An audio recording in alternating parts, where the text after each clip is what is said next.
예, 안녕하세요. 평생투자 파트너입니다. 아까 만든 영상은 일단 시황이고요. 그 시황을, 이제 회원분들이 좀 바쁘시다 보니까 시황을 좀 짧게 올려달라라는 좀 이야기가 있어서 좀 짧게 한번 해봤습니다. 뭔가 좀 어색하긴 한데요. 뭐 이렇게 끊어서 하는 것도 나쁘지 않네요. 그리고 카페 말고 유튜브는 좀 2배속이라든지 이렇게 좀 빨리 볼 수 있잖아요. 그래서, 뭐, 특별한 무언가 없으면, 뭐, 유튜브에 올려달라. 그리고 뭔가 아주 중요하거나, 그러니까 회원끼리만 이야기할 것들은 카페에 올려달라. 뭐, 이런 이야기가 많아서 또 그렇게 한번 좀 해보겠습니다. 스토캐스트 이야기를 좀 해볼 텐데요. 여기가 이제 월간, 주간, 뭐, 일간인데요. 일간은 사실 뭐, 보조지표를 잘 보지 않으려고도 이렇게 하긴 하는데, 어, 왜 월간 차트랑 스토캐스틱을 보느냐라는 이야기인데요. 이런 겁니다. 사실 이거는 어쩔 수 없는 선택이었던 것 같아요. 뭐냐면, 원래 제가 20대 초에 이제 한참 주식 공부에 이제 불이 붙었을 때는 이제 뭐 기본적인 분석이라든지 이런 부분도 재미가 있었지만, 제가 제 개인 컴퓨터가 생긴 게 저는 조금 늦었었거든요. 그러니까 뭐 다들 그러셨겠지만 저도 40대이긴 한데, 아마 40대 이상이신 분들은 아실 거예요. 대학교 때, 리포트를, 저희 때는 아마 저 선배들도 그렇고 그 손으로 써서 냈거든요. 근데 이제 후배들부터 보니까 리포트를 타자를 쳐서 하더라고요. 그러니까 워드죠, 워드 컴퓨터로. 그러니까 저도 개인 컴퓨터가 늦었습니다. 제가 개인 컴퓨터가 처음 생긴 게 저는 회사 다니면서였던 것 같아요. 회사 군대 제대하고 회사 취직해서 그때 컴퓨터가 생겼고, 그 전에 주식은 이제 지점에 가서 했지만 그 이후에 처음으로 컴퓨터를 보고 이제 HTS라는 것을 본 거죠. 20대 후반이었던 것 같아요. 20대 후반인가 뭐 초반인가 그랬던 것 같아요. 중반인가 뭐 그랬던 것 같은데, 그래서 그러니까 그 전에는 차트란 것이 없이 주식을 했을 때는 어떻게 했었냐면 신문 뒤에 보면 그 주식 그 가격들이 쭉 나오거든요. 주식 가격들이 쭉 나오는데 이것을 일간으로 표시하기가 어려우니까 금요일 거라든지 뭐 토요일 거 뭐 이렇게 요런 것들을 해가지고 이제 종가만, 그러니까 그 해당하는 그 주의 종가만 숫자를 적는 것이죠. 만약에 3,200원이면 이렇게, 그리고 다음 주 종가 뭐 3,250원 이렇게 해서 종가들을 직접 썼던 것 같아요. 써서 그 선을 그냥 연결해서 이렇게 썼던 것 같아요. 컴퓨터가 없었을 때니까. 그러다가 이제 뭐 그 이전에 뭐 일목균형표라는 책을 뭐 어렵게 좀 구해서 직접 이렇게 차트 그리는 예전에 그 종이가 팔았었거든요. 거기에다 대고 뭐 차트도 직접 그려보고 이렇게 종가를 이렇게 다 해서 이렇게 그려도 보고, 이게 안 되면 종가만이라도 그려서 연결해 보고, 그러면서 일목균형표라는 책을 받아서 이제 해석된 거를 받아서 보면서 뭐 기준선 전환선들을 이렇게 연결해 보고 구름대도 그려 보고 뭐 이렇게 시작이 된 건데요. 저는 좀 재미를 느꼈던 것 같아요. 그래서 처음에 이동평균선이란 거, 그랜빌의 법칙이라고 하는 뭐 이런 것부터 해서 이렇게 쭉 보다가, 그때는 돈이 적고 소액이니까 장기 투자라는 개념이 좀 와닿지 않았었던 것 같아요. 차트로 할 때는. 왜냐면 매일매일 차트를 볼 수 있는데 이 못 기다리겠더라고요. 그래서 처음에 시작했던 게 이런 거죠. 뭐 이동평균선 2일선이 3일선을 돌파할 때 매수를 해볼까라는 것. 다만 우상향해야 되는가, 이 아래 21선이 있으면 한번 매매해보자. 뭐 이런 식으로 시작을 했던 것 같아요. 맨 처음에 초에. 2일선, 3일선 돌파, 21선 위에 있을 때 2일선, 3일선 돌파하면 매수, 역으로 이렇게 되면 또 매도 뭐 이런 식으로도 했었다가 어쩔 땐 잘 맞다가 어쩔 땐 안 맞는 거예요. 그래서 봤더니 월간 차트상의 큰 흐름에서 약세장일 때, 그러니까 월간 차트가 쫙 이렇게 흐르고 있을 때 이 안에서 20일과 2일선, 3일선들은 이렇게 하락하는 와중에서도 충분히 나온다라는 거예요. 근데 반대로 예전에 매매가 잘 됐을 때 보니까 월간 차트가 쫙 이렇게 위로 갈 때 21선 위에 있고 61선 아래에 있고 2일선, 3일선이 왔다 갔다 하면서 매수 매도 하니까 제법 되더라고요. 그래서 그때 이제 처음으로 했던 게 정배열된 구간에서 이제 뭐 이동평균선이든 다른 보조지표들을 가지고 매매를 연습을 했던 것 같고요. 근데 그게 어느 순간 순에 익어서 괜찮다라는 것을 이제 좀 느꼈는데, 이게 이제 금액이 조금 커지기 시작하니까 일간 차트에서 매매하는 게 한계가 왔던 것 같아요. 그러니까 단기 매매가 왜냐면 금액을 많이 못 산다라는 거예요. 왜냐면 빨리 팔아야 되기 때문에 지정가에 잘 걸리지도 않고, 그러니까 요즘 저희는 무조건 다 시장가에 그냥 사잖아요. 지정가 이런 거 안 하고.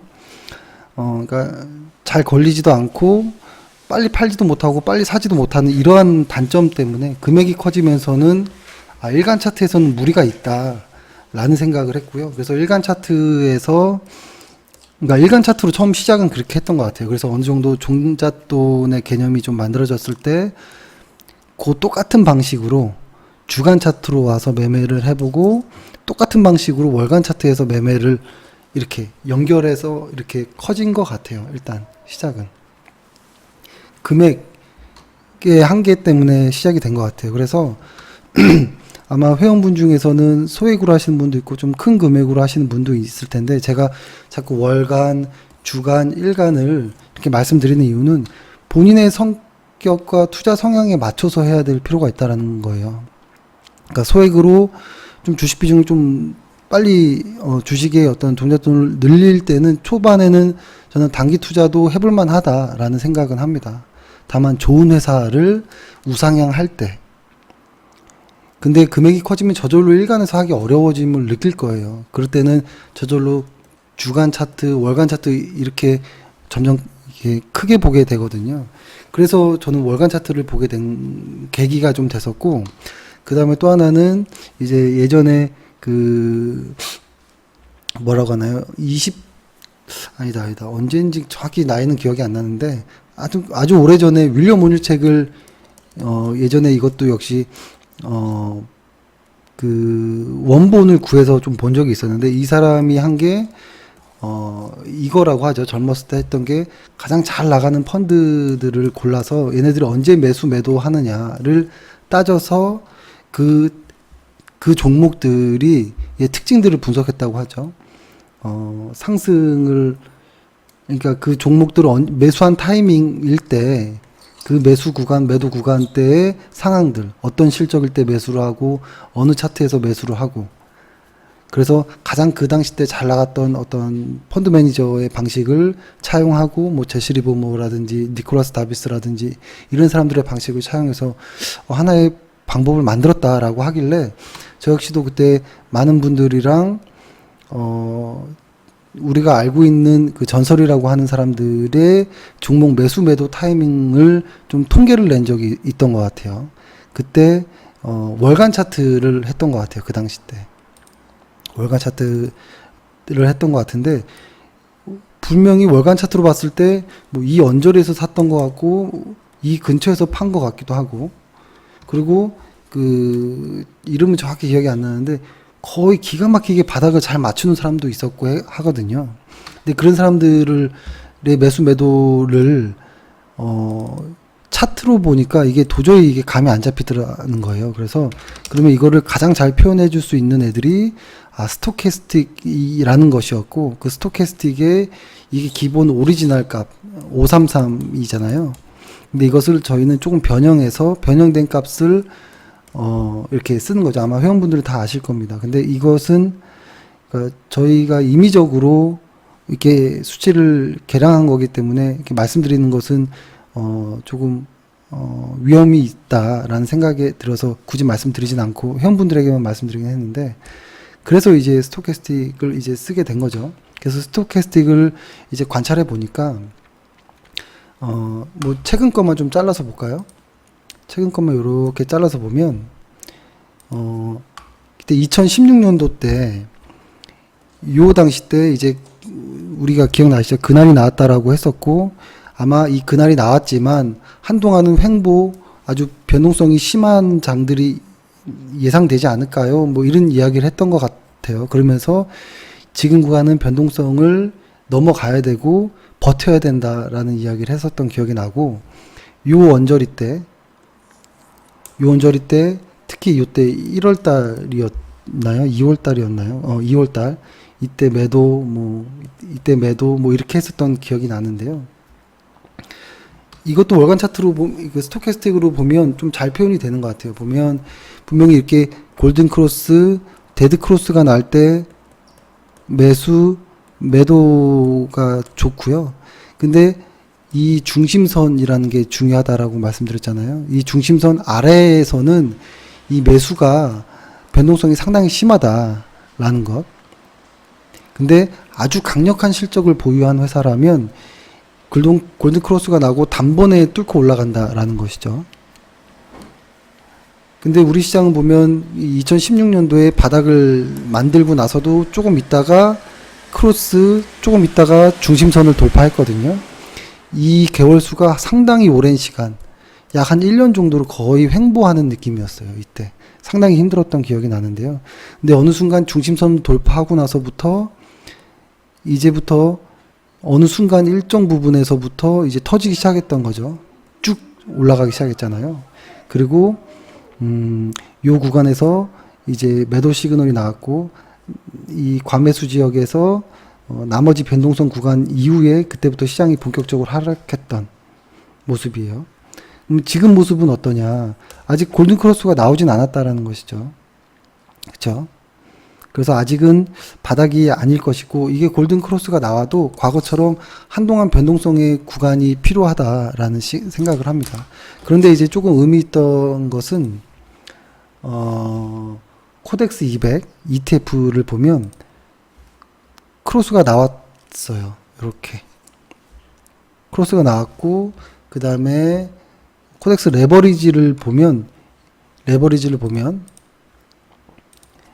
이렇게 딱 맞아 떨어지는 이런 모습들이 좀 보이거든요. 그러니까 대형주들은 이미 상승의 초입 구간으로 들어선 것 아닌가라는 생각을 하는 것입니다.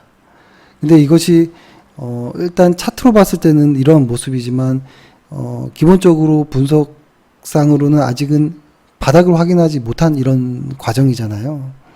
이때도 이랬던 기억들이 나요. 요 2016년 초도 분명히 차트상에서는 크로스가 나왔는데 왜 주가는 옆으로 계속 횡보하지? 이런 구간들이었는데요. 요때가 심약한 사람들이 슬슬슬 매도할 때였고, 그러니까 개인 투자자들이 매도를 많이 할 때였고, 다 떠날 때였고, 그리고 요때 외국인들이 슬금슬금 계속 물량을 모았을 때입니다.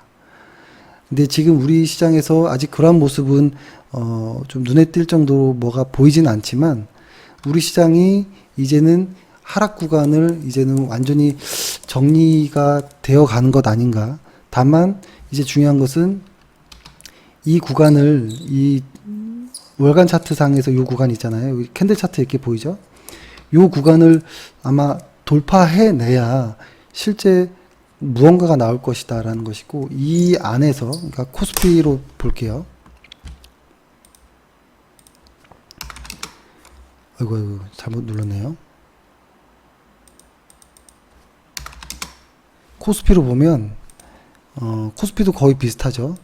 코스피로 봤을 때는 아직 나오진 않았고, 우리 시장이 요 언저리 2200포인트 정도를 넘어서야지만 무언가가 나올 것이고, 아마 그렇지 않다면 이러한 큰 박스권 안에서 뭐 이렇게 계속 횡보가 일어날 수도 있겠다라는 이런 생각은 좀 하고 있습니다. 그리고 아마 이것을 월간 차트에서 쓴 이 방식을 뭐 주간 차트에서 써도 되느냐? 저는 괜찮다고 봐요. 다만 실적이 좋은 회사 그리고 월간 차트가 우상향 한다면 그 안에서 작은 파동들인 이러한 스토캐스틱을 이용해서 뭐 매수 매도 포인트를 볼 수 있다라고 보고요. 다만 이것이 일간 차트로 넘어오면 너무 많은 신호들이 나오기 때문에 좀 손빠르거나 소액으로 하시는 분들은 해볼 만하다라는 것이죠. 그래서 일단은 스토캐스틱을 왜 사용하는지를 좀 이야기를 했고, 그리고 어쩔 수 없는 좀 선택이라는 부분도 있었고, 그리고 이것이 지나고 나 보니 의외로 아직까지 쓰고 있는 거 보면 의외로 잘 맞는 것 같다라는 생각을 합니다. 그래서 그러한 스토캐스틱으로 볼 때 우리 시장이 이제 상승의 초입 구간이 아닌가. 다만 변동성은 남아 있다라는 것인데요. 상승의 시작점이라고 하면 이런 것이죠. 여기서부터 여기까지 간다라고 했을 때 한 번에 직진으로는 못 갑니다. 보통 한 번에 올랐다가 좀 내렸다가 또 올라가거나 내렸다가 이렇게 갈 때도 있고, 혹은 여기서 여기를 이렇게 안 가고 횡보하다가 갑자기 올라가고 또 횡보하다가 또 갑자기 가고 이렇게도 갈 수 있고, 혹은 뭐 왔다 갔다 이렇게 갈 수도 있고, 그건 모르지만 일단 상승의 초입에 들어온 것이 아닌가라는 생각. 근데 이 상승의 초입 때는 변동성이 남아 있을 가능성이 높습니다. 시장 분위기도 아직은 좀 불안한 요소들도 좀 있고 하는 것이죠. 그래서 일단 말씀드렸고, 그 다음에 스토캐스틱으로 볼 때, 뭐 이런 걸 볼까요? 하나만 보면, 한 두 가지만 이렇게 볼게요. 이렇게 보면, 좋은 회사라고 해도 왔다 갔다 하는 경우들이 있어요. 만약에 보면, 뭐, 더존비존 같이, 더존비존처럼 이렇게 좋은 회사들도 월간 차트에서 쭉 올라가는 동안에 상승이 있을 수 있고, 계속 우상향, 그러니까 장기적으로 보면 주가는 계속 우상향 하지만 월간 차트에서도 스토캐스틱은 왔다 갔다 할 수 있거든요. 근데 월간 차트에서는 요런 단계는 좀 피해 주는 것도 좋은 것 같아요. 그리고 다시 시작할 때 다시 들어가더라도 그렇게 지금 뭐 다시 시작했잖아요. 더존 비존은, 그죠? 아마 조정은 뭐 있을 수도 있지만 계속 우상향 가능성이 좀 있습니다. 실적을 볼 때. 그리고 뭐 이런 것도 볼 수 있겠죠. 뭐 뷰웍스, 아까 어떤 회원분이 이제 여쭤보시는 건데, 이 회사는 이제 아래에서 이제 골든크로스가 나오고 이 중심선 아래에 있잖아요. 그죠? 이런 것은 중심선을 돌파하기 전까지는 변동성이 충분히 예상됩니다.